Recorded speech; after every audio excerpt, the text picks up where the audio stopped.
Kasongo ye Mombali nanga Kasongo mbona wewe Songa libala oh ye God have Songo mbona wewe eti ndo lompola hela mwanangu. Yaani nimekuja kuuliza tu maana yule mtoto ana asili ya uongo. Yaani ndo nimekuja kukuuliza tu kama kweli wewe ndo lompola ile hela. Maana hela yenyewe ilikuwa vikoba. Nasema na wewe sasa utakufa vibaya wewe na kuhurumia. Yaani ilikuwa nakupa taarifa kwa ile hela ilikuwa vikoba.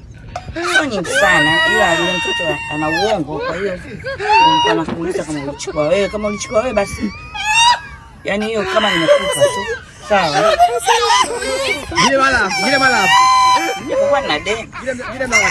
Ni bora udawe na vikoba kuliko kupigwa na ngumi Saidi.